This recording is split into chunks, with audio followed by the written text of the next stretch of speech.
Hello, welcome, and thank you for joining us on today's HR Huddle. And with me today is Samantha, and thank you for joining me, Sam. With me, Sam. My pleasure. Excited to be here. Yeah. So year end, December, strategic planning, budgeting, all of these things are happening right now, and so we thought we should maybe talk big picture today, maybe some strategic things we should be paying attention to as HR professionals and operational leaders. And trends, practice economics measures, we're in goal setting, and just some topics that maybe we sometimes don't think are HR related, or they're more partner related, or maybe even more finance related. But we wanted to say, why are some of these topics important for HR professionals to be, thinking about, learning about, understanding, Mhm. and it'll help you be more strategic in how you set your goals, for the HR team, talent development, recruiting, etc. It'll also help you understand maybe the partners and other operational leaders, where they're coming from as they're looking at some of these big picture items. And so we just thought we would stop and talk about some of those topics today. Sam, anything you want to add, for a setup or big picture here? No, I mean, I think trends, it's easy to maybe go in on the HR specific trends, which obviously is an important subject for you. But I think it's the technology trends that are happening, the continued just overall with how the business model is evolving of the accounting profession, all of that really impacts what you're doing. And also as people are doing that year-end budgeting and planning, like you were saying, Tamara. So just trying to kind of introduce the breadth of what the trends are that we could really look at that's highly relevant to HR professionals. Yeah, perfect. Well, let's talk about trends, and then maybe we talk about some metrics and, maybe practice economics, and, just see where we go here. One of the things that we do in our leadership programs is we were discovering that, that next gen leader, and we're talking experienced manager, directors, newer partners, operational leaders that are in our program, aren't really even paying attention to trends. You might hear about it at conferences. Conferences traditionally have been left for partners, maybe those on the partner path. I think that's getting more opened up in firms. We hope you as HR professionals are able to attend some different conferences, webinars, HR roundtables, those kinds of things, so that you can hear what others are saying and what others are predicting that we should be paying attention to. And we just think that's really important. And it's not just accounting trends, accounting profession trends, although that's very important. We should be talking about some of those business model changes, like Samantha was just alluding to. We should be, talking about what are we predicting, as far as, talent, and what are we predicting as far as how are we addressing capacity. And we've had different capacity topics, in HR Huddle. What is happening, with technology and AI and data analytics, and how do we bring that into our firm? And you could go drill down on any one of those topics that I just said, like Samantha said, and said, how does it apply just to HR, let alone your firm? Right. And that's what we should be doing, is listening to how does this impact me? How does this in fact impact my group? And then what do I need to be sharing broadly, since talent and people are our responsibility? How do we share that back, with people? And so we think that's important, for us to be reading about and listening to either podcasts, AICPA. Is it the State of the Union? What's the Thursday event Oh, that AICPA Town Hall. Town Hall? That's another really good one. There's just all kinds of them from an accounting, profession, perspective. But then we also want to be paying attention to what is happening with trends just out in the world, in the US. Demographics are very important to study. We've been studying those for decades. We've been predicting the shortage that we're experiencing, just in people, not even just CPAs, but it's a numbers, issue. It's going to continue to decline. And, we've got to be, looking to say, well, how does that impact how we're, hiring, training, the kind of roles we're creating? outsourcing and offshoring, the economic climate, what's happening in our market, both in the US and, locally. So, those are some other trends that, we need to be paying attention to. You want to add to the list? I know technology was on your list, from a trends perspective. What else would you add? Oh gosh, I mean, I think other things is services, how the services are evolving, because that does certainly affect HR. It affects the upskilling that we need to do, where we're looking for additional education and learning opportunities for our team. Also, as more and more firms are continuing to incorporate outsourcing so that their teams that are maybe here domestically, if you're doing offshoring, can be really performing at their highest and best use, because that gap seems to keep being exaggerated there between our experienced people and our more junior. We really have to get those more experienced people performing at that highest and best use. And that changes some of how the team structure is put together and how we deliver the services. And so all of that goes into the business model and the services that we want to deliver. And we don't want to do same old or status quo as we're really advancing what the firm is offering clients. Yeah, I think that's super important. And then, technology trends, what is happening, where can we be automating? How do we do more of that? Mhm. What kind of skill sets, again, from an HR perspective, what kind of talent do we need? But just like listening to what other industries outside of the accounting profession are doing, to leverage automation, to leverage AI. Sam and I were talking about Chat GPT, and, we've talked in a previous HR huddle, do not ban it. People have access to it. So we got to put guidelines in place and guardrails, but let's use it. Let's show good ways of using it. Let's, make sure we're protecting, client information and confidentiality and, copyrights and all of that kind of thing. But, it can be a great tool. And so instead of being fearful of it, HR maybe could lead the way of ways that you are using it, how it's helping you generate maybe learning materials, or it's, helping you generate, job ads or job descriptions, or those kinds of things. So we just want to make sure that you and your team are listening for these trends and how you can take advantage of it. Not from, this doesn't apply for me.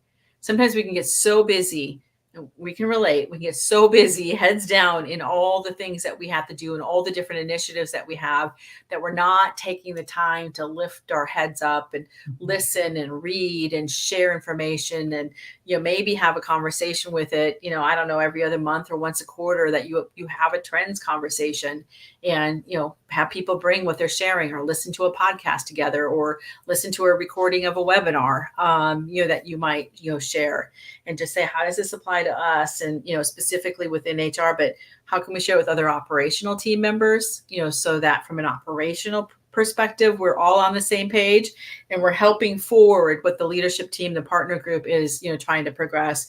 But then there might be things to share with the partner team, or to educate managers on, or take topics back. So well, and I think is you're doing a lot of goal setting here at this time of year, or looking ahead, depending on exactly when that happens for you.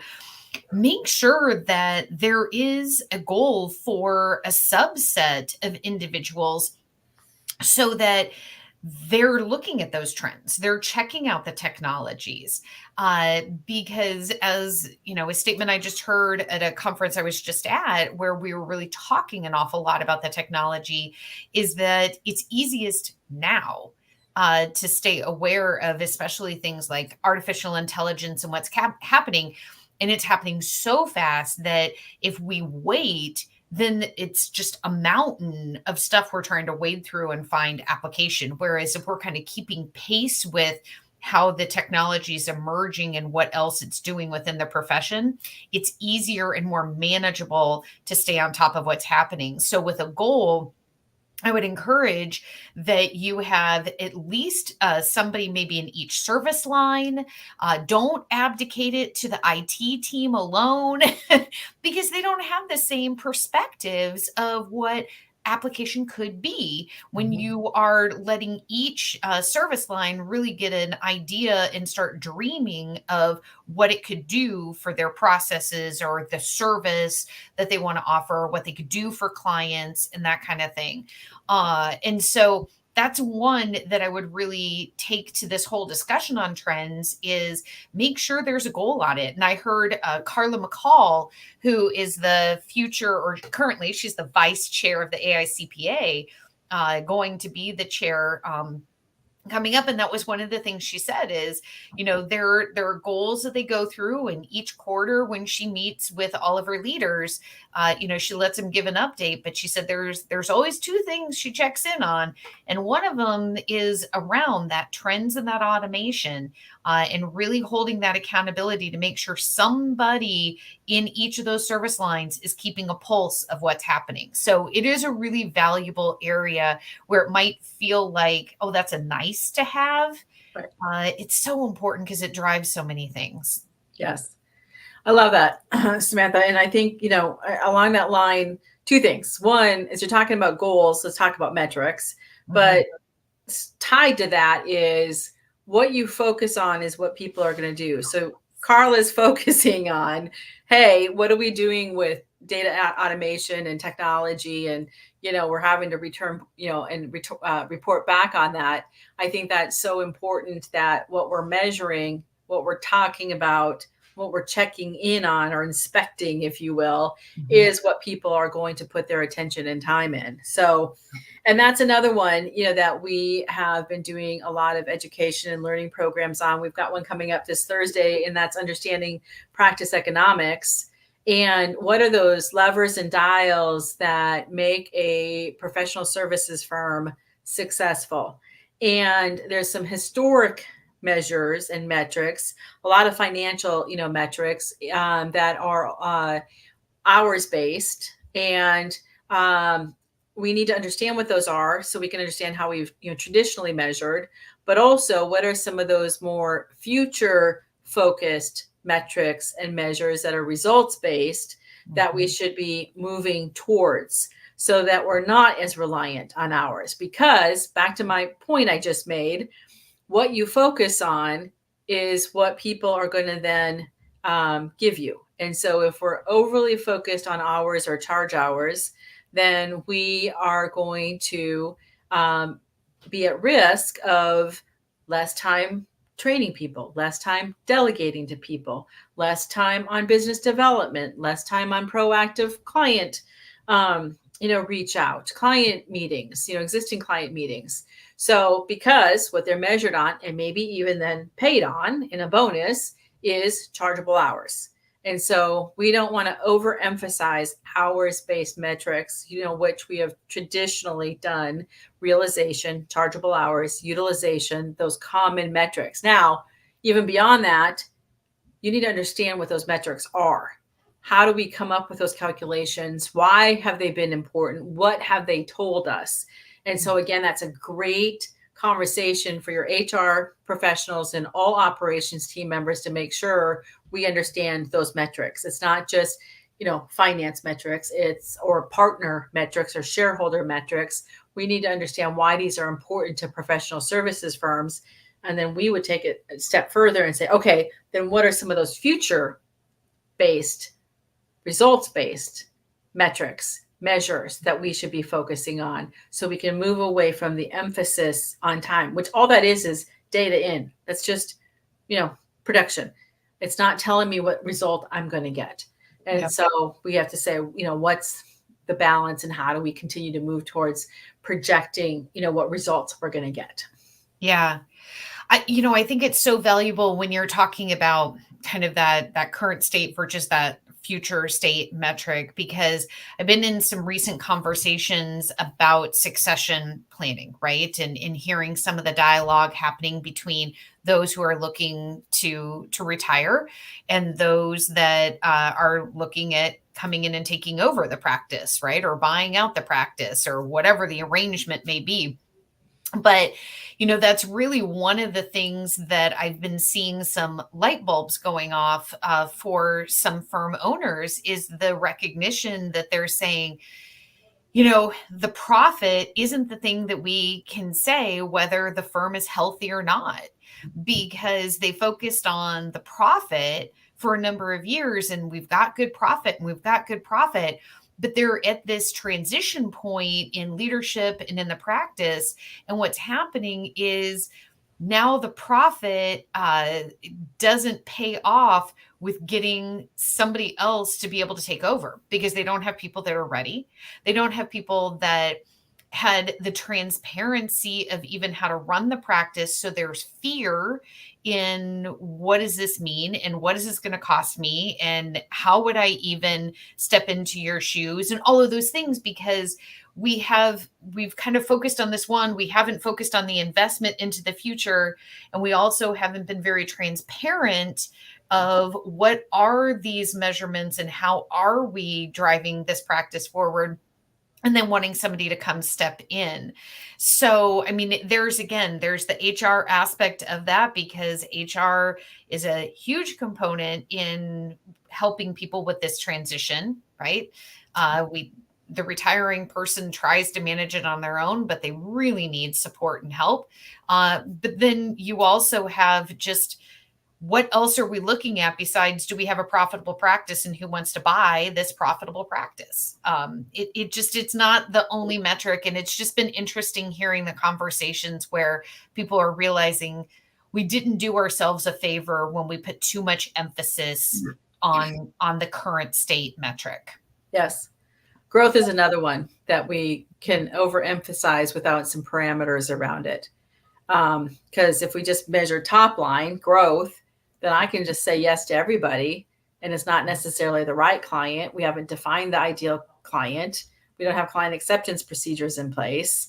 And so we have to be careful. We're saying grow, and we have to be strategic about it and define it and say, what does that look like? And Samantha, you made me think about, these traditional measures that we've often focused on, realization and utilization and chargeable hours. We would move to focus on leverage and bill rates. Mm-hmm. And the more we can increase that, and pricing, it's going to be pricing as we move away from hours. But the more we can focus on that, the more we're going to invest in the firm, like what you were just talking about. So we're doing the right things, that we're developing people. It's a percentage of, in the old model, hours that a partner or a manager completes compared to the staff. What's the ratio of that? Or it's number of partners to staff. There's lots of different ways you can measure it. From a results-based perspective, you can also measure it from number of components, the tax return, that the leader does compared to the rest of the staff does, or the audit, or, whatever it might be. But that we're creating this leverage model means we're developing people. If we're not leveraged, we're not developing people. We're not building this asset so that we can start to, focus on those kinds of things. So, and the leverage, it plays into the technology piece as well. Yes. So, talking, kind of layering on what we've already been saying, but when we tell people we want you to do a goal of being able to automate more and staying on top of the trends, and how do we get more efficient and so forth to help solve with the capacity and make sure our client service isn't hurting because we don't have that capacity. But then what happens is, when we use some of these realization rates or bill by the hour, and that's, the WIP reports and things like that, and that's what we're reporting on, well, we give this conflicting message, because we're saying, well, we want you to innovate. And I just ran into this last week where there were people there who were saying, my job is, I'm supposed to be at this event to figure out how to automate more. But then they, in the exact same conversation, said, we can't get our firm to stop billing by the hour. And I said, well, then you got a conflict, because if you're successful, then the revenue in the firm is going to go down because our billings are going to go down. And so when we're looking at these metrics, look at the yin and yang of what they are as well, of, do they inherently contradict each other? And then let's solve for that, instead of, well, we're going to measure all of this, or we're going to measure, this is the one that's on your scorecard and we're going to look at, and that's your whip and your realization and all of that. But in your goals, we're saying we want you driving innovation and paying attention to the trends and so on. People are going to look at the one that's going to impact how they're reviewed, how their income is done. And then you get frustrated because your firm's not making the forward progression that you want it to. Right. So we really got to look at where those goals and those metrics that you're using completely contradict the effort that you're trying to drive. That is such a good point. Yeah. And so innovate and automate, and then that costs us less in WIP, and then we charge less, is the wrong direction. We need to be charging the same, if not more, because it did take time to innovate and implement, technology. Another one is managers are measured on their charge hours. So I'm going to fill that up. It contradicts leverage and delegating and training other people, because I'm going to make sure I got my hours first. I'm not saying everybody does this, right? But you just got to we need to dissect what conflicting behaviors or results are we going to get by the measures we're putting in place. And so I think that's super important. And so we've been talking, for a while about what are some results-based measures. Okay, Tamera and Samantha and Jen and Renee and everybody else at Convergence Coaching, if we're not going to measure on hours, or we're going to move away from measure, you're probably going to do it together for some time. But what are some of those results-based measures? I can, measure based on number of simple 1040s done, or number of clients managed, or on CAS, number of, month ends I do, or number of payroll, clients I have, or number of financial statements. So, or number of components of the audit. I can, measure based on production and results. I can also measure on, people development is one that feels squishy to have goals around people development. I can measure on, that leverage, how much of work am I doing compared to how much work I'm delegating and what the percentage should be. Or I can, measure based on number of people promoted. I can measure on, my upward evaluation, scores, feedback, number of people, I'm mentoring and that they're progressing and, taking on new kinds of clients. I can define that and measure it. So there are lots of ways that we can measure, think about the results or the output that we're looking for. Time is input, right? What are the outputs that we can measure, and how can we have some of those goals, set, for that? That's going to be important. Again, back to your comment about building the asset. Our people are the asset. How do we make sure we've got measures and metrics in place, and we're talking about those important things to be able to build that asset?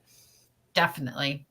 Well, when you're talking about building the asset too, check in with individual managers, especially, maybe not especially, but your younger leaders, because that switch of where they go from being that individual contributor to now they're more responsible for driving the production of a team of people, not how much can I carry on my own back and get done, but how much am I fostering getting done with my team? That's another one that, again, we do this in the leadership development programs, because you get those young leaders and they just don't have that insight into truly those levers that Tamera, you were just talking about, right? Of what it is that really drives the future of where the practice is going. The perception is too elemental.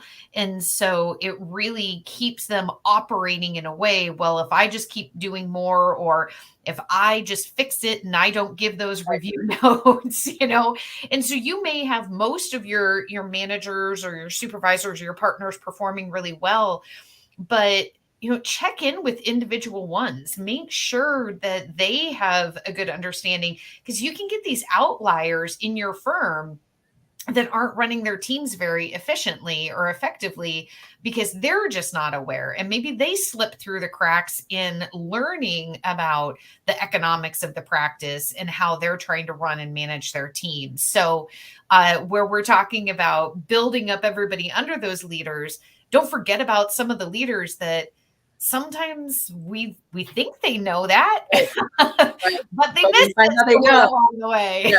Yes.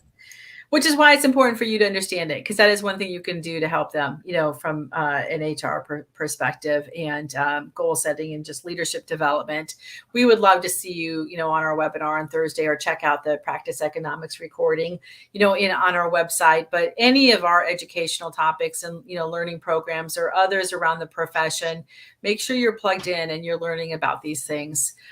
See how you can apply it to you and to your, role and your team on HR, but also just as we've been sharing, how you can bring it to other people too. So we could go on this topic for a long time. So thank you for joining us today. If you have any questions about it or wondering about anything, you can always reach out to us. We would love for you to do that. Otherwise, have a great rest of your week. And thanks for joining us. Take care.